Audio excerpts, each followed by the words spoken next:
తాకట్లో ఉన్న మీ బంగారాన్ని విడిపించి ఆ రోజు ఆన్లైన్ రేటుకి కొంటాం. Sharma gold company. Welcome to Suman TV. నేను మీ విజయని. ఈ రోజు అయితే మనము అంగళ్ళ సమీపం దగ్గర అయితే ఉన్నామన్నమాట. ఇక్కడైతే కళాకారులు అయితే అనేక మంది అయితే ఉన్నారు. సో వాళ్ళ ప్రాబ్లమ్స్ ఏంటి అనేది మన డాక్టర్ పసుపులేటి హరిప్రసాద్ గారు అయితే దగ్గరుండి వాళ్ళ ప్రాబ్లమ్స్ని అయితే కళ్ళారా చూసి మాట్లాడారనమాట. అసలు ఏంటి అనేది సార్ అడిగి మాటలనే తెలుసుకున్నాం. సార్ నమస్తే. నమస్తే సార్, బాగున్నారు? Thank you so much Suman TV. Sir ముఖ్యంగా సార్ మట్టిలో మాణిక్యాలు అంటారు. సో ఈ మాణిక్యాలు అనేది మదనపల్లిలో చాలా మంది ఉన్నారు సార్.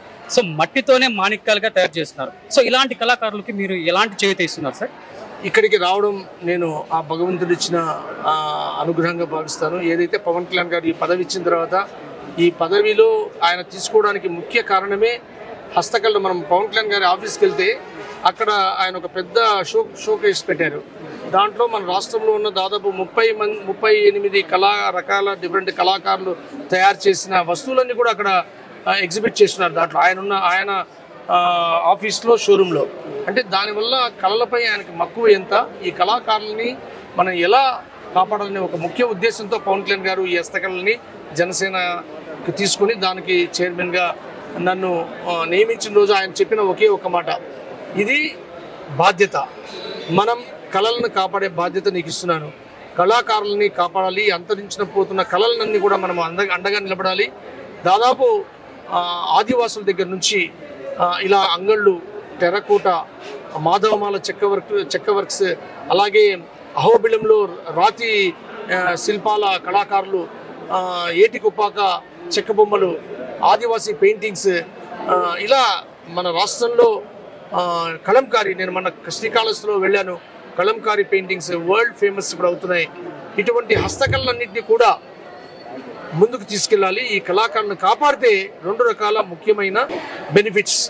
ఒక్కటి, ఈ కళను కాపాడి ఇదైతే ఎప్పుడైతే దీన్ని మనం ప్రాఫిటబుల్ స్టేజ్కి తీసుకువెళ్తామో అప్పుడు చాలామంది నిరుద్యోగులు కూడా ఈ యొక్క కళలను, నేను ఇందాకే చెప్పాను, ఒక 1 cubic meter of teak wood value is 15,000 rupees.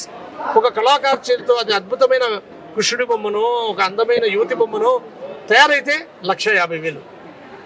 అంటే మన చేతిలో ఉన్న కళని మనం ముందుకు తీసుకెళ్ళాలి. దీనికి ముఖ్యంగా skill training is very important. ఈ స్కిల్ ట్రైనింగ్ మనం వీళ్ళందరికీ కళాకారులకు ఇచ్చి వాళ్ళకి కావాల్సిన మెటీరియల్ సప్లై చేసి, ఇప్పుడు చాలామంది కళాకారులు, హస్తకళాకారులు మాధవమాలలో ఉన్నారు. ఈ మన అన్నమయ్య జిల్లాలో సెట్టిగుంట ఉంది, అక్కడ రాజురాణి డాల్స్ ఇవి ఉన్నాయి. వీళ్ళందరికీ కూడా రెడ్ శాండర్స్తో తయారు చేసిన బొమ్మలు కూడా మనకు ఇంటర్నేషనల్ మార్కెట్లో ఎంతో వాల్యూ ఉంది. మన కళాకారులు ఉన్నారు, మనకు వుడ్ ఉంది, స్మగ్లింగ్ అవుతా ఉంది. ఏదైతే మనము ఈరోజు దాంతో వాళ్ళకి స్మగ్లింగ్ అయిన తర్వాత వాళ్ళు ఏం చేసుకుంటున్నారో అది మనం ఇక్కడే తయారు చేసి ఇంటర్నేషనల్ మార్కెట్లో పెడితే ఎంతో కళాకారులకి ఆదాయం వస్తుంది, గవర్నమెంట్కు ఆదాయం వస్తుంది. సో ఇటువంటి ఎన్నో అద్భుతమైన ఆలోచనలు పవన్ కళ్యాణ్ గారికి ఉన్నాయి. కాబట్టి ఈ కళలను కాపాడాలి, కళాకారులను కాపాడాలి, మన జనసేన అండగా నిలబడాలి, ఎన్డీఏ ప్రభుత్వం వీళ్ళకి అండగా నిలబడాలనే ఉద్దేశంతో పవన్ కళ్యాణ్ గారు ఈ యొక్క బాధ్యతను, ఇది నేను పదవి అనుకోను, ఇది నా బాధ్యత అనుకుంటాను. నేను సేవకుడిగా వీళ్ళందరికీ ఎవరైతే కళాకారులు ఉన్నారో, మొన్ననే రంపచోడవరం వెళ్ళొచ్చాను, తర్వాత కాళహస్తిలో కలంకారీ వాళ్ళ దగ్గరికి వెళ్ళొచ్చాను. ఈరోజు మనం టెర్రకోట, మన ఎవరైతే ఈ కుమ్మరి వస్తువులు చేస్తున్నారో ఇవి ఎంతో వాల్యుబుల్ వస్తువులు. ఆ వాల్యూను ప్రపంచానికి తెలియజేయాల్సిన అవసరం ఉంది.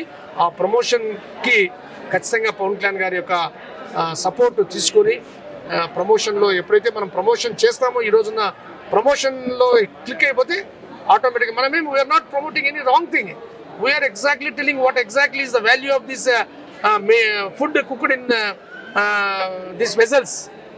ఈ వెజల్స్ మట్టితో తయారు చేసిన, ఈ వెజల్స్తో తయారు చేసిన ఫుడ్ తింటే ఆరోగ్యంగా ఉంటుందని నిజాన్ని ఒక బలమైన వ్యక్తి చెప్పాలి.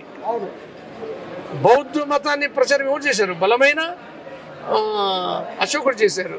మనకు తెలియని పూలేని ప్రపంచానికి ఎవరు పరిచయం చేశారు? చిరంజీవి గారు పరిచయం చేశారు. మనకు తెలియని డొక్కా సీతమ్మ గారిని ఎవరు ప్రమోట్ చేశారు?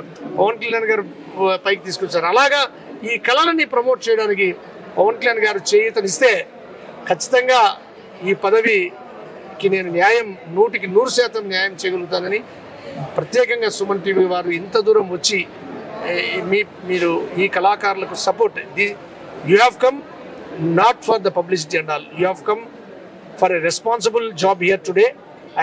from my heart, I am heartfully thanking Suman TV for supporting. Your support is greatest support to these artisans. వీళ్ళ కళాకారులకి మీ సపోర్ట్ ఈ రోజు మీ యొక్క వీడియో చాలా సహాయపడుతుంది. అలాగే సార్ ముఖ్యంగా చూసుకున్నట్లయితే సార్ ఈ రోడ్ అనేది హైవేకి వేయబడింది పక్క ప్లేస్.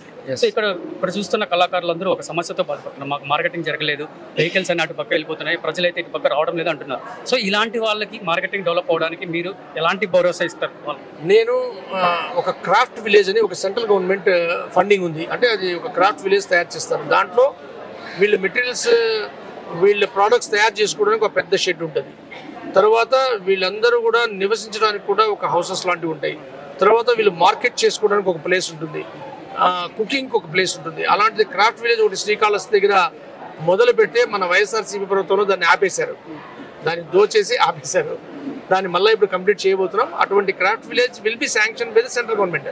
సో వీళ్లకు రోడ్డు మీద హైవే మీద మనము సైడ్కి పెట్టించలేము, ఎందుకంటే హైవే రూల్స్ ఉంటాయి. హైవేలో స్పీడ్ బ్రేకర్స్ ఉండకూడదు, ఎక్కడ పడితే అక్కడ మనం ఆపకూడదు.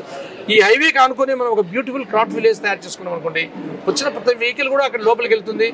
లోపలికి వెళ్ళి వీళ్ళకి జరిగే రోడ్డు మీద అమ్ముకునే ఒక వస్తువుల కన్నా లోపలికి వచ్చి వాళ్ళు కొంచెం టైం స్పెండ్ చేసి అక్కడ ఒక ఫుడ్ కోర్ట్ ఉండి అక్కడ ఒక ఎగ్జిబిషన్ లాగా తయారు చేస్తే వీళ్ళు అమ్ముకోవడానికి వీళ్ళ ఎంతో అవకాశం ఉంటుంది. Plus value of the product పెరుగుతుంది. Someone who comes in a car and enjoys their food and environment, and they will buy more than one article and they won't mind of the price also. So వీళ్ళు అలా పెట్టడం వల్ల వీళ్ళకు వాళ్ళ ప్రోడక్ట్లు ఎక్కువ అమ్ముకోవడానికి అవకాశం ఉంటుంది, వాళ్ళ ప్రోడక్ట్స్కి వాల్యూ పెరిగేదానికి అవకాశం ఉంటుంది. అటువంటి క్రాఫ్ట్ విలేజ్ని నేను ఒకటి మన జయచంద్ర రెడ్డి గారు మా సోదరుడు ఇన్ఛార్జ్ మన సాయి ద్వారా ఇమీడియట్లీ నేను ఈరోజే రెడీ చేస్తాను ఆ రిప్రజెంటేషన్. వీళ్ళు అడిగిన 3 నేను పవన్ కళ్యాణ్ గారికి ముఖ్యమంత్రి గారికి రిప్రజెంటేషన్ చేస్తాను. అలాగే స్కిల్ డెవలప్మెంట్ గురించి లోకేష్ గారికి ఒక లెటర్ కూడా పెడతాం. ఎందుకంటే చాలా మంది చదువుకున్న యువకులు కూడా 1 లక్ష రూపాయలు దీన్ని సంపాదించగలిగినప్పుడు ఎందుకు బెంగళూరులో 30,000 పనిచేయాలి, ఎందుకు ఢిల్లీలో 30,000 పనిచేయాలి? మనం చేస్తున్న మన ఊరు మన గాలి పీల్చుకుంటా, మనము పండించిన పంటలు తినుకుంటా, తల్లిదండ్రి దగ్గర ఉండి 1 లక్ష రూపాయలు నెలకు సంపాదించుకోగలిగే స్థాయికి పిల్లలు వెళ్ళారంటే దాన్ని మించిన ఆనందం ఇంకోటి లేదు. సో వీటన్నిటికి కావాల్సిన ఏవైతే ఉందో అవన్నీ కూడా ఖచ్చితంగా నేను మాట చెప్పి వెళ్ళిపోయే వ్యక్తిని కాదు. మాట చెప్పిన తర్వాత దాన్ని ఖచ్చితంగా 100% అది ప్రయత్నం చేసి మీకు న్యాయం జరిగే విధంగా ప్రయత్నిస్తానని తెలియజేస్తున్నాను. Thank you sir. జై జనసేన, జై